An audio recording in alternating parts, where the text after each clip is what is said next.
A client of mine asked me to refinish two end tables and a coffee table.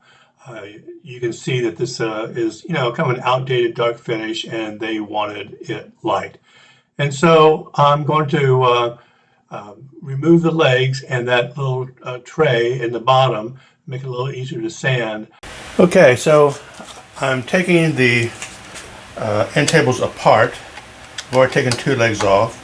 So why do I do this? I really don't have to, but what I have found is that if I can take something apart like this, one, I can then deal with like the legs individually, and a little easier. I'll probably put them back on when I spray this bottom. It'll be easier to spray the legs on here, but and then the top that I've already taken off, I can deal with that separately also. I think it just makes for easier spraying and cleaning, and I think when it's all put back together, it's just a lot. It's a lot more refined job, I guess. It's a little extra work. It doesn't have to be done, but if I didn't, I gotta get the sprayer and get like behind here, and and this is in the way. So I just figure that it's a lot easier to do this. Unfortunately, these are hex screws in here instead of like Phillips, and I don't have a hex bit for my drill that is big enough, so I have to do this by hand. So that's kind of a bummer, but it doesn't take long, and once I get them kind of loosened up, then I can kind of use the long end here and twist these out a little easier. The legs turned out to be made out of MDF, and look at the imperfections in this finish. At a distance, you really don't notice it, but when you get close up, you can see dings and pinholes and just a lot of imperfections in these legs.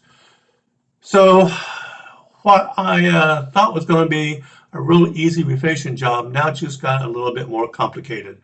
So I'm going to strip these legs down, and then I'm going to have to see just how many imperfections we have, and I'm going to have to patch them all. And so that's not what I expected at all. But so we're going to strip this, and we're going to patch it, and I'll show you one of the legs once I got the patching done.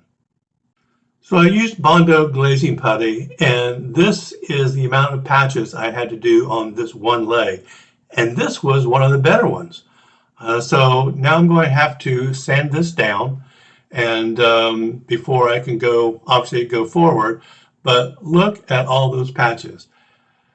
I don't ever want to deal with MDF ever again. If MDF is exposed to water, it can swell. Since I have no idea how this was originally treated, I'm going to seal it with a Sealcoat, a 50-50 mixture of Sealcoat and alcohol. That way I know that it's sealed and water shouldn't bother it. This will also give me a good sealed finish in order to prime.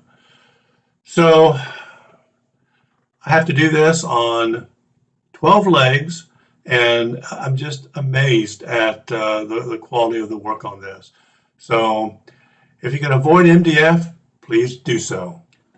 Now that I've taken care of the legs, I'm going to start on the top of the end table.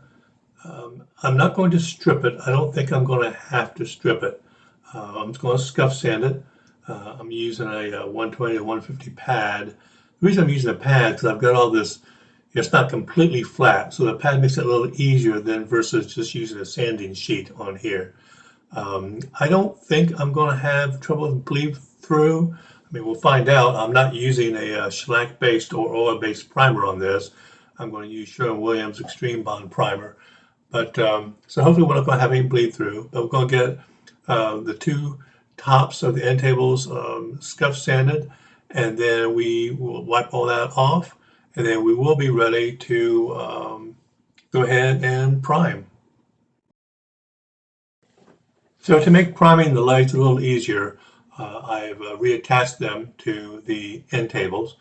That way I can, it's a little easier. You know, the end tables are fairly light, so that way this allows me to easily get on all sides of the legs while it's upside down. I've got them sitting on some, 2x4 blocks that are underneath there. So we'll get all these sprayed with the first coat, and then we'll check the legs and we'll see, one, do we need a second coat? And two, has it uncovered any other imperfections that I missed the first time?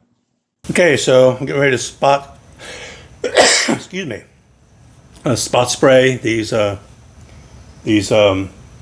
attachments, and then we'll turn it over and I'll spray the other side. So you may wonder, why am I doing this? Well, when I turn this tray upright and we'll attach it to the end tables, you can see, if you look hard enough, you can see these tabs. These tabs are dark like the original finish, so they really need to be the same color as the rest of the end table. So that's why I'm priming it, and then I'll prime the sides of the end table right here. I mean, not the end table, the tray. Then we'll flip them over, and that's why I'm doing the outside first. That way I can flip this over, and then I can get the other side easily. And then I'll go ahead and prime the whole top. So now I'm applying the second coat of primer to the end tables. It makes it really nice that I can turn these upside down and spray this. And yeah, I may not have needed to put on a second coat, but I just felt like maybe I needed to.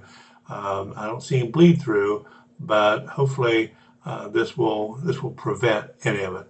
So I'll get the second coat of primer on, and then we'll sand that down, and we'll be ready to put on the first coat of the base paint. So I'm getting ready to put the second coat of paint on this. The video I put the first coat on didn't come out, so, and I'm going to sand between coats. The way I'll get the sanding is important. You get a real smooth finish that way. Because dust and stuff can get in here, and you want that not to be there. So I ended up spraying 3 coats of the paint on the end tables. The paint we're using is from Sherwin-Williams. It's called Paperwhite. That's the color that the client picked out. And I ended up spraying 3 coats on this. And I am using a Wagner 3500 sprayer. The air power on this is set to 8. The paint is thin somewhat. I kind of just eyeball it. And the volume control, or the air control, I turn the knob 2 or 3 times, and that seems to work for this. So I'm mixing my polycrylic in preparation for spraying it. Now you might say, well, what am I mixing?